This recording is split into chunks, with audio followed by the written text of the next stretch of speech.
تعالوا بينا يلا نعمل أحلى كبدة مشطشطة، أحلى من المطاعم الفخمة اللي انت بتعدي من عليها كده مجرد ما بتشم ريحتها بتقولي لأ أنا لازم أدوقها وهجربها.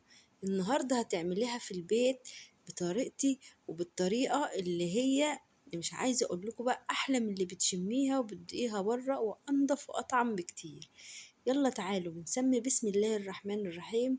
بس ما تنسوش تشاركوا الفيديو تدعموني علشان اقدر اكمل واوصل لكم كل جديد وكل الطرق اللي انتي بتشوفيها او بتحسيها وانتي خارجة او في اي مكان وعايزة ان انتي تجربيها، وطبعا بيبقى سعرها غالي جدا.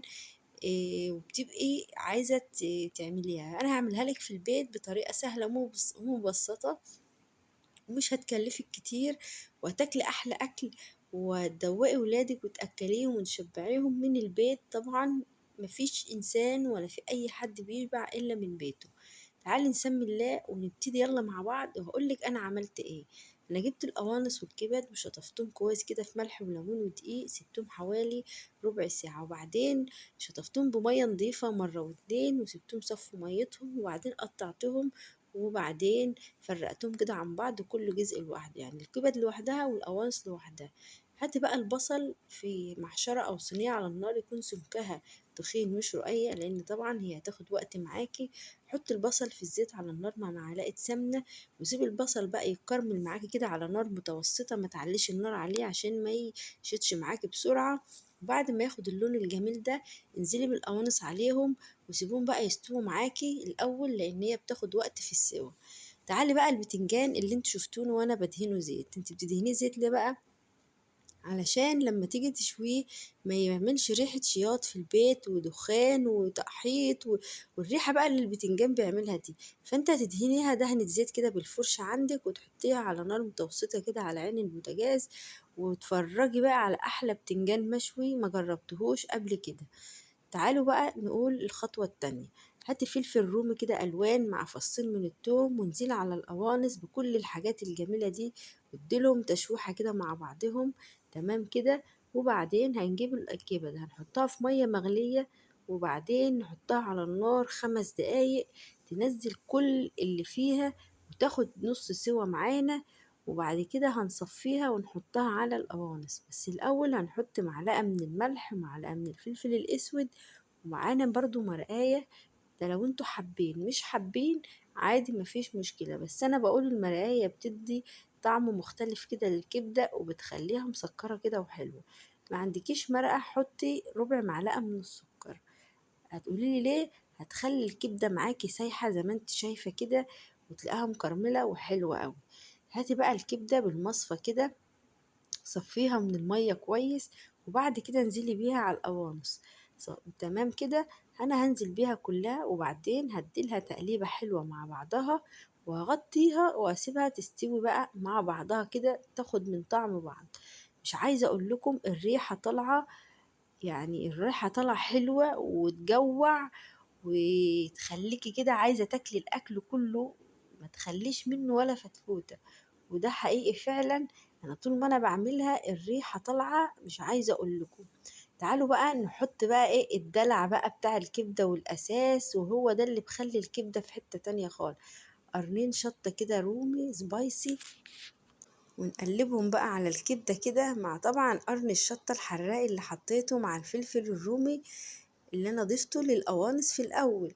شوية الحاجات دول كده هيخلوا لك الكبدة في حتة تانية خالص.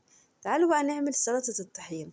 هاتي بقى علبة من الزبادي على معلقة من الكمون ومعلقة من الملح وشوية ليمون كده او ليمونة كبيرة ومعصورة بقى وانزلي عليهم. انا جبت علبة الطحينة دي، انا عامل لكم انا الطحينة في البيت بكمية حلوة وموفرة جدا، بس انا ملحقتش اعملها فبعدت جبتها. مش عايزة اقول لكم الشوية دول ب10 جنيه. انا بجد اتوهمت فقلت لازما هعملها في البيت بعد كده. شوفوا بقى حلاوة البتنجان، انا شويته كده على نار متوسطة كده على عين البوتاجاز. مش عايزة اقول لكم والله العظيم يا جماعة زبدة. بصوا وما نزلش اي مية فيه خالص. انت لما تحطي البتنجان على النار الاول كنا بننغزه بالسكينة كده عشان يطلع الهواء اللي فيه. طبعا لما بتدهنيه زيت بالتالي البتنجان بيطرى معاكي لوحده، وهو بيستوي كده سوا مش عايزة اقول لكم زبدة، وما بيتفتحش ولا بينزل المية اللي فيه. انا كده بقى طلعت البتنجان قشرته، سبته لما هدي خالص وبعدين قشرته. حطيه بقى في الكبة مع برضو فلفل رومي الوان او المتوفر عندك، مع قرن شطة بقى حراق، مع 4 فصوص من التوم، مع عصرة ليمون، وشوية سلطة طحينة من اللي أنا عملتها، لأن طبعا الطحينة الخام ما كانتش كفاية إن أنا أحطها على بابا غنوج وأعمل سلطة طحينة. برضو لازم نمشي أمورنا ونتصرف، الجيش قال لنا اتصرفوا. المهم أنا حطيت شوية سلطة طحينة على كل المكونات دي كده في الكبة، واضربي بقى لحد ما تنعم معاكي وتديكي القوام الكريمي اللي مش عايزة أقول لكم تاكليه كده بالمعلقة وهو مشطشط وحراق، هيخلي نفسك مفتوحة على الأكل، ومش هتقدري تقومي وتقاومي كل الجمال اللي هتشوفيه قدامك. واحدة واحدة بقى كده هننزل البتنجان كده واحدة واحدة علشان كل المكونات دي تنعم معانا زي بعضها. وتعالي بقى هاتي معلقتين من الزيت في الآخر خالص ونزلوهم على البابا غنوج، واضربوهم ضربة كده كمان خفقة كده مبرحة. وبعد كده تعالوا بقى نشوف بقية الطريقة.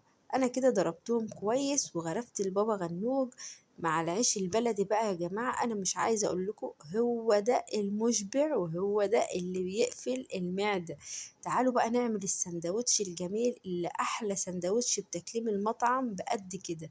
انت هتعملي الكمية دي في بيتك وهتاكلي وهتشبعي بحاجة سهلة وبسيطة، وكل مكوناتها عندك في البيت. كل اللي هتجيبيه، أنا جبت كيلو ونص كبد وقوانص بالطريقة اللي أنا عملتها دي، عمل معايا الكمية دي كلها مع شوية البابا غنوج وسلطة الطحينة. عملت السلطة البيتي، خيار على فلفل على طماطم على جرجير على خضار وشوية خل وليمون وملح وكمون وزودوهم شوية مية، هتاخدي أحلى سلطة المطاعم. واشربي بقى وكلي، والبطاطس المحمرة الجميلة دي مع البابا غنوج مع الكبدة المشطشطة وسلطة الطحينة والجرجير. يا جماعة الموضوع كلام تاني خالص.